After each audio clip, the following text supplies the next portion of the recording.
या देवी सर्वभूतेषु दुर्गा रूपेण संस्थिता नमस्तस्यै नमस्तस्यै नमस्तस्यै नमो नमः।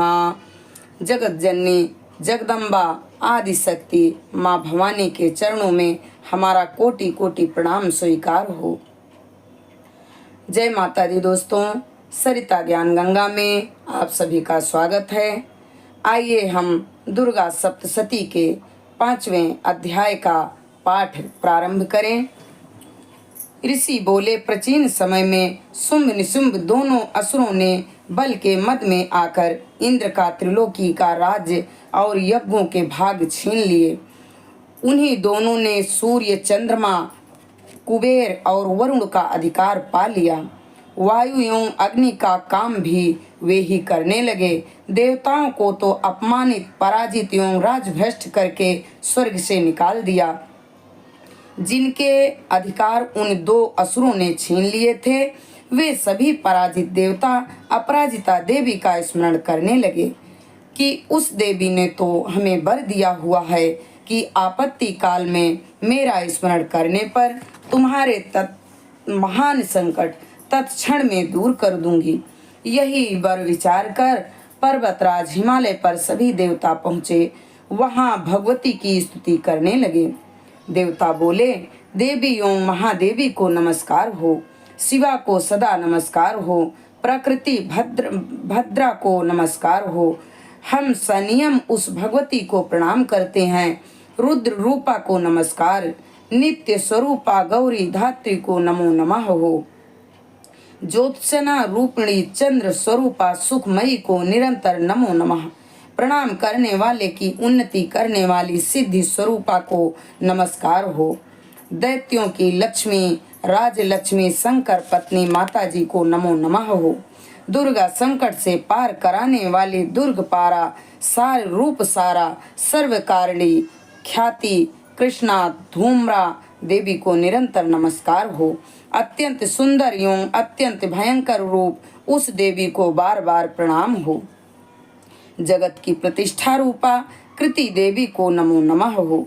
जो देवी सभी प्राणियों में चेतना रूप से कही जाती हैं, उसे नमस्कार, उसे नमस्कार, उसे बार बार नमस्कार हो। जो देवी सभी प्राणियों में निद्रा रूप से कही गई हैं, उसे नमस्कार, उसे बार बार नमस्कार हो।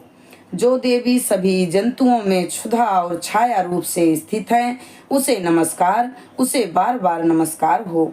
जो देवी सभी प्राणियों में क्षमा शक्ति तथा तृष्णा रूप से स्थित है, उसे नमस्कार, उसे नमस्कार, उसे बार बार नमस्कार हो। जो देवी सभी प्राणियों में लज्जा शांति और श्रद्धा रूप में स्थित हैं, उसे नमस्कार, उसे नमस्कार, उसे बार बार नमस्कार हो। जो देवी सभी प्राणियों में कांति रूप से स्थित हैं, उसे नमस्कार, उसे नमस्कार, उसे बार बार नमस्कार हो। जो देवी सभी प्राणियों में भ्रांति कांति और लक्ष्मी रूप से स्थित हैं, उसे नमस्कार, उसे नमस्कार, उसे बार बार नमस्कार हो। जो देवी सभी सारे जगत के व्यापक होकर चैतन्य रूप से स्थित हैं, उसे नमस्कार, उसे नमस्कार, उसे बार बार नमस्कार हो। प्राचीन काल में अपने मनोरथों की सिद्धि के लिए देवताओं ने जिस देवी की स्तुति की, इसी प्रकार कई दिनों तक सुरपति इंद्र जिसकी सेवा करता रहा, वह मंगल स्वरूपा परमेश्वरी हमारा मंगल एवं कल्याण करें और हमारी आपत्तियां दूर करें। दुष्ट दैत्यों से संतापित हम संपूर्ण देवता जिस भगवती ईश्वरी को नमस्कार कर रहे हैं और जो भक्ति पूर्वक नम्रता के स्वरूप मनुष्य द्वारा स्मरण की जाने पर उनकी सभी विपत्तियों का नाश कर देती हैं, वही हमारी भी सभी विपत्तियां दूर करें। ऋषि बोले, हे राजन, देवता लोग जब इस प्रकार भगवती की स्तुति कर रहे थे, उस समय श्री गंगा जी के जल में स्नान करने के लिए श्री पार्वती जी आई। उस समय सुंदर भावों वाली पार्वती जी ने देवताओं से कहा कि आप लोग किसकी स्तुति कर रहे हो। तब उनके शरीर कोश से प्रकट होकर शिवा बोली, ये देवता तो शुंभ दैत्य से सताए हुए एवं संग्राम में निशुंभ से पराजित हुए मिलकर मेरी ही स्तुति कर रहे हैं। श्री पार्वती जी के शरीर कोश से श्री अंबिका जी का प्राकट्य हुआ। इसी कारण सारे संसार में कौशिकी नाम से प्रसिद्ध हैं। इस प्रकार जब कौशिकी प्रकट हुई तब श्री पार्वती जी रूप में काली हो गई। हिमालय में रहने के कारण इसका कालिका नाम विख्यात हुआ। उसके अनंतर शुंभ निशुंभ के नौकर चंड तथा मुंड ने वहां आकर उस अंबिका देवी को देखा जो उस समय परम सुंदर रूप धारण कर रही थी। उन दोनों ने शुंभ दैत्य को जाकर कहा कि हिमालय को अपनी कांति से प्रकाशित करती हुई परम सुंदर स्त्री वहां बैठी हुई है। वैसा उत्तम परम सुंदर रूप किसी ने भी कहीं देखा न होगा। हे असुरराज, वह देवी कौन होगी, इस बात का आप पता लगाइए और ग्रहण करें। वह स्त्री क्या है? रत्न ही है। उसके तो सभी अंग बड़े मनोहर हैं, अपनी दिव्य कांति से दिशाओं को प्रकाशित कर रही हैं। हे दैतेंद्र, वह तो बैठी हुई हैं, आप जाकर उसे देख सकते हैं। प्रभो, जैसे भी हो आप उसे ग्रहण कीजिए। ऋषि बोले। तब चंड मुंड के वचन सुनकर शुंभ ने महाअसुर सुग्रीव को दूत बनाकर देवी के पास भेजा और कहा कि तुम मेरी ओर से उससे इस प्रकार से कहना और इस प्रकार का उपाय करना जिससे कि वह प्रसन्न होकर अत्यंत शीघ्र यहाँ आ जाए। यह सुनकर वह दैत्य पर्वत के उस प्रदेश पर जा पहुंचा जो कि अत्यंत सुंदर था। वहां ही देवी बैठी हुई थी। वहां जाकर उसने देवी से बहुत मधुर वाणी द्वारा कोमल वचन कहे। दूत बोला, हे देवी, दैत्यों का स्वामी शुंभ तीनों लोकों में परमेश्वर है। मैं उसका दूत हूँ, आपके पास उसने भेजा है। मैं यहाँ आया हूँ। सभी देव जातियों में कोई भी ऐसा देवता नहीं होगा जो उसकी आज्ञा ना मानता हो। उसने सभी देवता परास्त कर दिए हैं।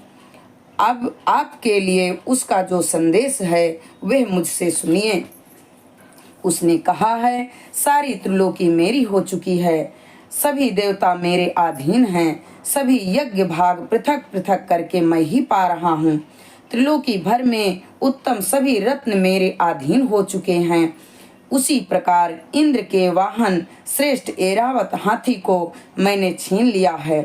देवताओं ने क्षीर समुद्र से उत्पन्न उच्चैश्रवा नामक अश्वरत्न प्रणाम करके भेंट कर दिया है। और भी जितने देव गंधर्व एवं नागों के पास रत्न रूप वस्तुएं थी वे सब की सब हे सुंदरी मेरी हो चुकी हैं। हे देवी, अब हम तुमको इस स्त्रियों में एक रत्न मान रहे हैं। इस कारण अब आपको भी हमारे पास आ जाना चाहिए, क्योंकि हम तो रत्न के भोगता हैं।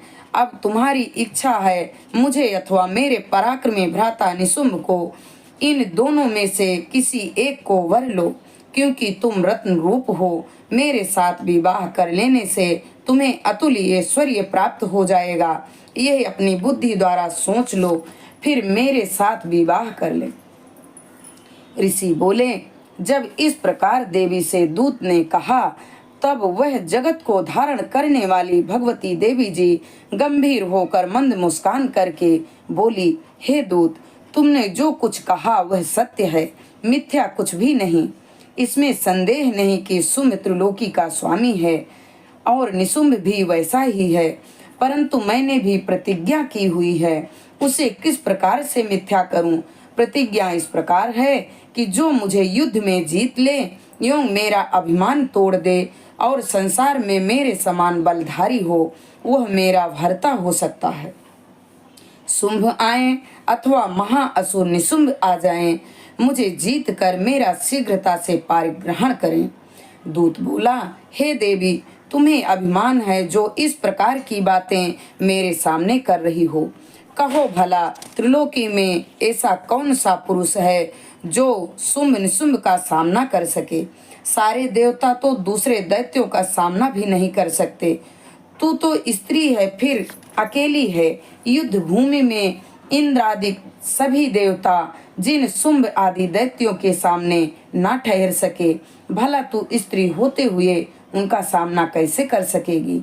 इसी तरह चले चलने से तुम्हारी प्रतिष्ठा होगी, अन्यथा जब वे तुम्हारे केस पकड़कर घसीटते ले जाएंगे तो तुम्हारा गौरव नष्ट हो जाएगा। देवी बोली, हे दूत, इसमें कोई संशय नहीं कि शुंभ बलवान है और निशुंभ भी पराक्रमी है, पर मैं क्या करूं तो क्या करूं। प्रतिज्ञा करने से पहले मैंने यह बात नहीं सोची थी। अब तो तुम जाकर असुर राज को मेरी यही बात कह दो, फिर उसे जो उचित दिखाई दे वही करे। इति 5वां अध्याय संपूर्ण। यहाँ पे 5वां अध्याय संपूर्ण हुआ।